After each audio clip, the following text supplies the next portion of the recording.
What's up everyone? I'm going to be talking about solar powered windows today. As you know, the sun is everywhere, and a great way to capture that light energy and turn it into electricity is through solar panels. Most solar panels today use crystalline silicone as a semiconductor. As you can see in the photo, the N-type silicone refers to the negative charge of the electrons, and the P-type is the positive charge of electrons. The P-type silicone is a silicone doped with a boron gas that turns it into a conductive material that readily accepts electrons when voltage is applied. These solar panels have multiple rows of cells that are chemically treated to create positive and negative electric charges. When the sun strikes a cell, it creates a direct current, and then it's inverted into an alternating current, which is used to produce and use electricity.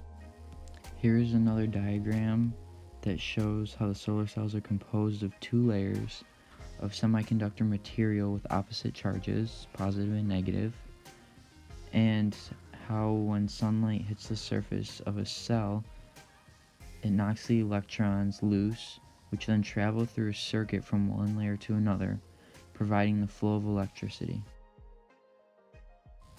Here's an active diagram from a company called FIC that makes the solar windows. It shows how the solar windows would work and be used in a real-life situation and environment. The power windows include sensors inside of them that help monitor and control the conditions inside of a building.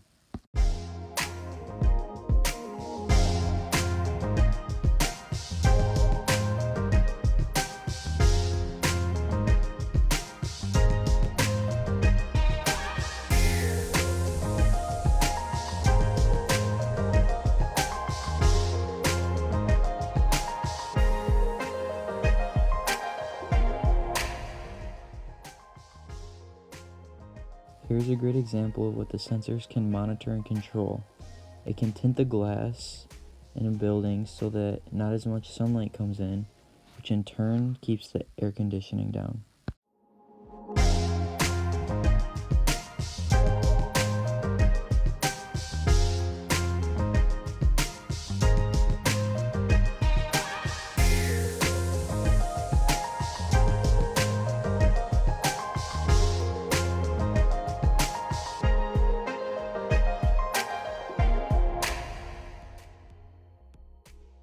If you set up a building with all these features, it will be way more efficient and cost effective. Here's what the frame for the smart window looks like. The frame is the part of the window which has the solar panels and sensors in it. This is a Dutch bank called the Rabobank. It was installed with over 300 square feet of the power windows and is one of the very first buildings with these windows on it. These windows are not the best at gathering electricity though.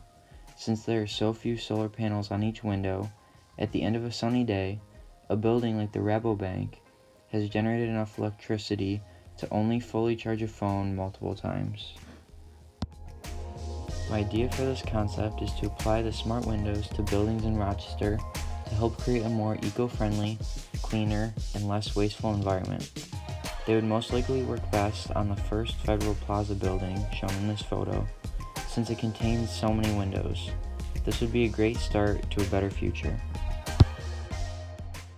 This is a newer idea that is not big right now, but if people find a way to advance this technology in the solar windows, it could be the new thing for the future.